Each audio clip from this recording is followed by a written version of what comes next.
आज का पहला पाठ प्रेरित चरित्र अध्याय 1 पद संख्या 1 से 11। उनके देखते देखते वह स्वर्ग में आरोहित कर लिए गए।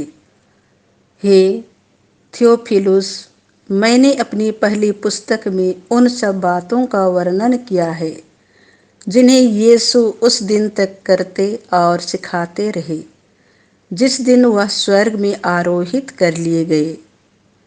इससे पहले यीशु ने अपने प्रेरितों को, जिन्हें उन्होंने स्वयं चुन लिया था, पवित्र आत्मा द्वारा अपना कार्य सौंप दिया। यीशु ने अपने दुख भोग के बाद 40 दिन तक उन प्रेरितों को बहुत से प्रमाण दिए कि वह जीवित थे। वह बार बार उन्हें दिखाई पड़े और उनके साथ ईश्वर के राज्य के विषय में बात करते रहे। यीशु ने प्रेरितों के साथ भोजन करते समय उन्हें आदेश दिया कि वे यरूशलेम से नहीं जाएं, किंतु पिता ने जिस वरदान की प्रतिज्ञा की थी उसी की प्रतीक्षा करते रहे। उन्होंने कहा, मैंने तुम लोगों को उस प्रतिज्ञा के विषय में बता दिया है। यूहन्ना जल का बपतिस्मा देता था, परंतु थोड़े ही दिनों के बाद तुम लोगों को पवित्र आत्मा का बपतिस्मा दिया जाएगा। जब वे यीशु के साथ एकत्र थे तो वे उनसे पूछने लगे, प्रभु, क्या आप इसी समय इस्राएल का राज्य पुनः स्थापित करेंगे?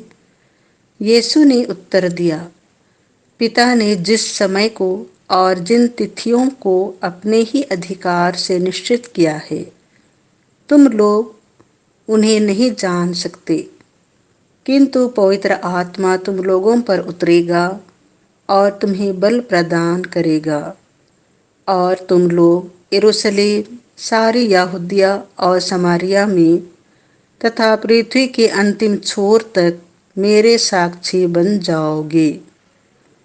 इतना कहने के बाद यीशु उनके देखते देखते आरोहित कर लिए गए और एक बादल ने उन्हें शिष्यों की आंखों से ओझल कर दिया।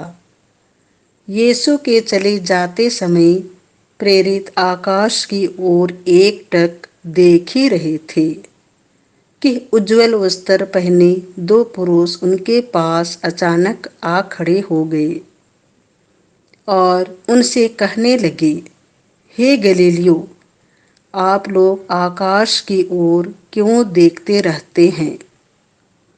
वही यीशु जो आप लोगों के बीच में से स्वर्ग में आरोहित कर लिए गए हैं, उसी तरह लौटेंगे जिस तरह आप लोगों ने उन्हें जाते देखा है। यह प्रभु की वाणी है। आज का दूसरा पाठ इफिसियों के नाम संत पौलुस का पत्र अध्याय 4 पद संख्या 1 से 13। ईश्वर ने आप लोगों को बुलाया है, आप अपने इस बुलावे के अनुसार आचरण करें। यह आप लोगों से मेरा अनुरोध है, जो प्रभु के कारण कैदी हूँ। आप पूर्ण रूप से विनम्र, सौम्य और सहनशील बने, प्रेम से एक दूसरे को सहन करें और शांति के सूत्र में बांधकर उस एकता को बनाए रखने का प्रयत्न करते रहें जिसे पवित्र आत्मा प्रदान करता है। एक ही शरीर है, एक ही आत्मा और एक ही आशा जिसके लिए आप लोग बुलाए गए हैं। एक ही प्रभु है, एक ही विश्वास और एक ही बपतिस्मा। एक ही ईश्वर है जो सबों के पिता, सबके ऊपर, सबके साथ और सब में व्याप्त है। मसीह ने जिस मात्रा में देना चाहा, उसी मात्रा में हम में प्रत्येक को कृपा प्राप्त हुई है।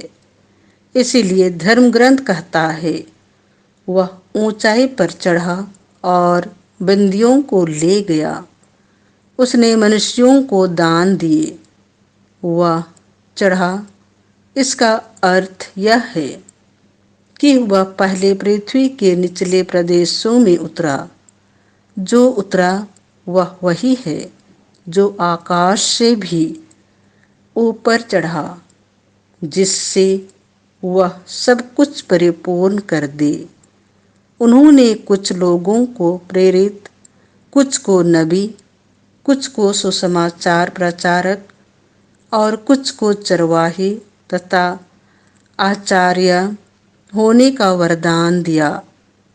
इस प्रकार उन्होंने सेवा कार्य के लिए संतों को नियुक्त किया, जिससे मसीह के शरीर का निर्माण तब तक होता रहे जब तक हम विश्वास तथा ईश्वर के पुत्र के ज्ञान में एक नहीं हो जाएं और मसीह की परिपूर्णता के अनुसार पूर्ण मनुष्यत्व प्राप्त न कर ले। यह प्रभु की वाणी है। संत मार्कुस के अनुसार पवित्र सुसमाचार अध्याय 16 पद संख्याएं 15 से 20। वह स्वर्ग में आरोहित कर लिए गए और ईश्वर के दाहिने विराजमान हो गए। यीशु 11 को दर्शन देकर कहने लगे, संसार के कोने कोने में जाकर सारी सृष्टि को सुसमाचार सुनाओ।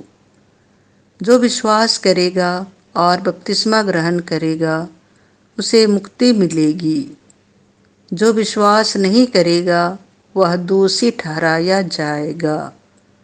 विश्वास करने वाले ये चमत्कार दिखाया करेंगे। वे मेरा नाम लेकर अबदूतों को निकालेंगे, नवीन भाषाएं बोलेंगे और सांपों को उठा लेंगे। यदि वे विष पिएंगे तो उससे उन्हें कोई भी हानि नहीं होगी।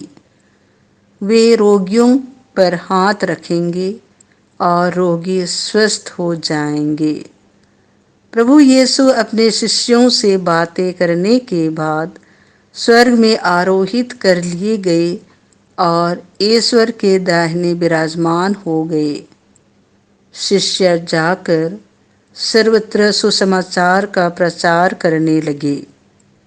प्रभु उनकी सहायता करते रहे और साथ साथ होने वाले चमत्कारों द्वारा उनकी शिक्षा को प्रमाणित करते रहे।